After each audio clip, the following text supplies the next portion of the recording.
Game 5 of the Knicks 76ers series turned into another instant classic at the Garden. That Knicks loss still has them up 3-2 in the series, but they got to go down to Philly to close it out. Let's get the fan reaction from Alex Trataros of Knicks Fan TV. Alex, I earned my stripes last night, man. I went the last 5 minutes and 28 seconds of that game. I went through every emotion that Knicks fans have been going through for decades. I went home and just held my baby boy tight, man. What's going on, my guy? Man, Brandon, well, first off, I'm doing well. I hope you're doing well this morning as well. I'm trying to do the best that I can after last night's, crushing loss. I mean, 26 seconds, and your heart is just snatched from you thanks to Tyrese Maxey. I mean, good Lord, that three-point shot is still living in my brain. But, trying to make sense of it, man, and just take it one minute at a time.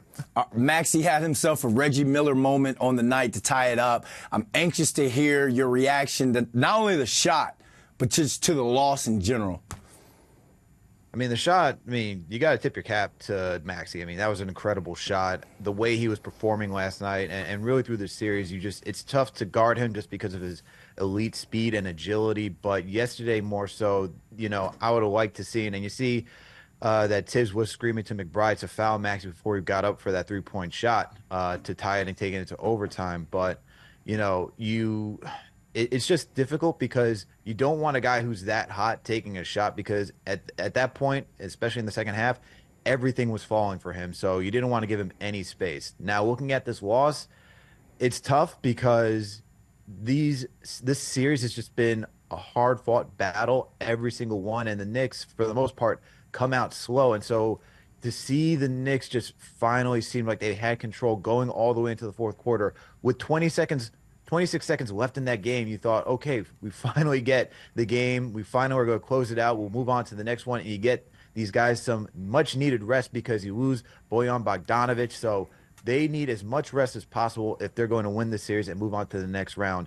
And now being down to only 7 players that Tom Thibodeau trusts, especially when you only have 3 guys really who you can count on for some offense, that being obviously Jaylen Brunson, Miles McBride, and then OG Anunoby. You need other guys to step up at this point. Josh Hart was great for those first 2 games.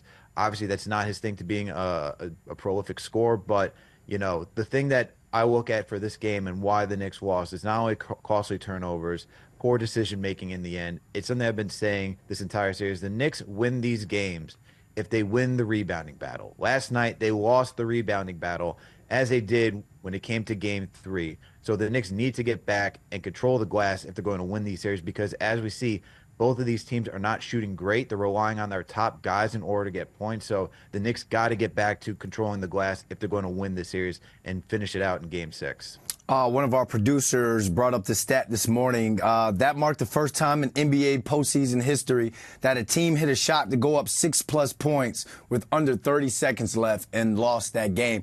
But let's stay on Maxey, man, because he had some huge moments on the night, caught fire at the Garden. Was it just that he was on one, or does someone have to answer for that defensively? He's been on one, like I said, this entire series. I mean, he's just been a prolific scorer. He's just tough to guard.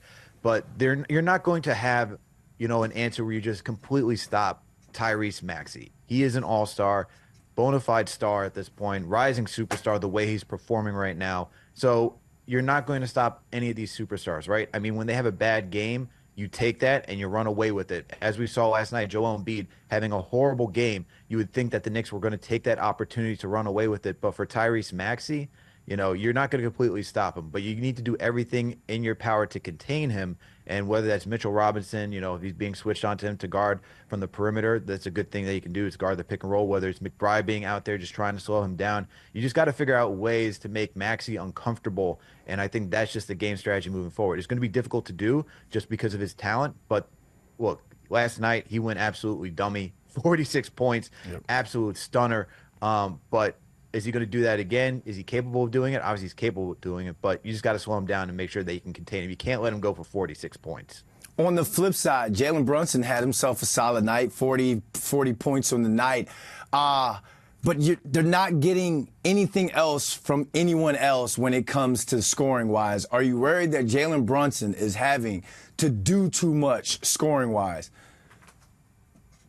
I think it's such a difficult question because he's had to do most of the scoring ever since Julius went down in January, right? And of course, you had Dante, you had other guys who were able to supplement through the regular season. So I want to say it's like a yes and no answer because no, this is something that Jaylen Brunson has been accustomed to doing this entire season. That's why he's been thrusted into MVP, top 5 MVP consideration because of what he's had to do to help carry this team. So this is nothing new. But I want to also say yes because you're going to need offense somewhere else in order to keep that defense honest, right? OG's been doing a solid job these past 2 games. You're getting some critical moments from Deuce McBride off the bench. Losing by Bojan Bogdanovic hurts because he's another guy that could have gotten hot coming off the bench. Now you don't have that. Now what you need is guys like Josh Hart and Dante DiVincenzo to get into their scoring bag and really help. And I'm looking more so at Dante because he's our 3-point specialist. He just broke the 3-point makes this season. So you need him to get going. And you see that he's just out of rhythm at this point. The way that Philly is guarding him, they're not giving him any airspace to shoot the ball. So there has to be some way to get Dante back involved. Like, yes, we got some crafty finishes from him in the paint last night, but really we need his 3-point shooting in order to help take this Knicks team to another level. It's just been very difficult for him to get going. Yeah, Jaylen Brunson, like I need that roommate to pay his rent in terms of Dante DiVincenzo. My man, they need that 3 ball like you said. All right, it's 3-2. It's going back to Philly Thursday night. Do Knicks fans hit the panic button? No, I don't think you hit the panic button. Look, I know that last night is a crushing loss. I was with rage last night on post game for Knicks Fan TV, but the fact of the matter is that this team is gritty. This team does have a tough mentality where they know how to correct themselves. And I look back to the way that they ended the regular season to get to 50 wins. You know, you lose to the San Antonio Spurs, close game. You lose to the Oklahoma City Thunder, another close game. But you just think about that run that they went on to end the season. You talk about beating the Milwaukee Bucks. You talk about beating the Boston Celtics. Then you defeat the Chicago Bulls, the Brooklyn Nets. Like, they beat some quality teams to end off the season and end with enough wins to get to 50. So this team knows how to grind it out, how to win, and they are a mentally tough team. So I'm not pressing the panic button. They're not in this position without being who they are. So I believe that they can go into Game 6 and close it out. It just comes down to them executing and making the right decisions. You can't have the jump pass turnovers. You can't have trying to get cute with trying to do multiple jukes as Jaylen Brunson's been trying to do when attacking the paint. You just got to be able to read and react and go, and just understanding the defensive positions that you need to be in when it comes to late game management. Like, you can't have Mitchell Robinson fouling Tyrese Maxey. You can't have Deuce not fouling Maxey before he hits that game tying 3. So it comes down to late game execution at the end of the day. But I do believe that this Knicks team will be able to figure everything out and correct their issues. I'll take my hand off the panic button then. Hey, tell the people they can find you, Alex. Brandon, I always appreciate you bringing me on. You can find me over at Knicks Fan TV. We do a lot of coverage over the New York Knicks over there, so make sure to check us out. You can go to youtube.com/KnicksFanTV. We also got a website as well, KnicksFanTV.com, so make sure to check out all the work over there. My man, thanks for jumping on, man. Appreciate it.